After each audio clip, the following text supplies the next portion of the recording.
What time do you usually go to sleep? This is not the time you went to sleep last night. It's not the time you want to sleep tonight. This is the time you go to sleep on average. Wait a minute, let me write this down. Now I want you to write down, what time do you usually wake up? When is it? Not just when you're forced to go to work, but what is your natural body rhythm? What is the natural time that you tend to wake up? Write that down now.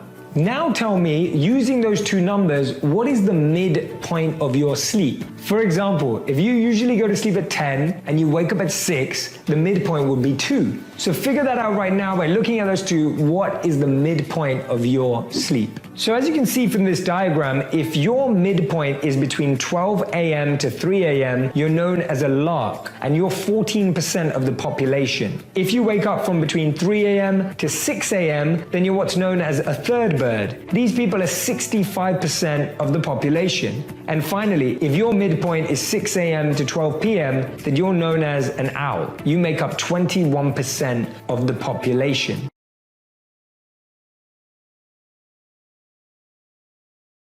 So depending on your midpoint and your categorization, you will make decisions at better times. You'll make better first impressions at different times. So if you're a lark, remember that was if your midpoint is 12 a.m. to 3 a.m. Your analytical tasks should be done early morning. Your insight tasks should be late afternoon or early evening. Making an impression, the morning is your best friend, and making a decision, again, it's the early morning.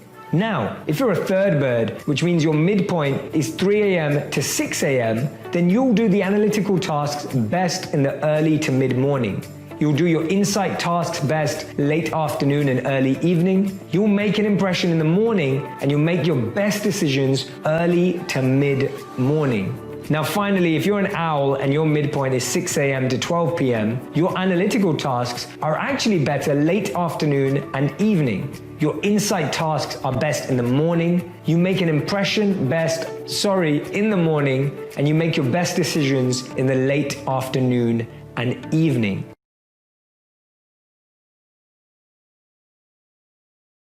This very simple framework is either going to give you assurance that you're making your right decisions and your impressions at the right time of the day, or hopefully it's giving you awareness so that you can start shifting your thought patterns and start not worrying about making tough decisions at night. See, now if you know that you make your best decisions in the early morning, or you make your best impressions in the morning to mid-morning, then you'll know to reserve those important meetings, those important conversations till then. You won't now sit up all night forcing yourself to try and come to a conclusion, because you know that your biology, your makeup, the sleep that you're getting is dictating when you're best at making a decision. Try it out for the rest of the week and let me know what you find.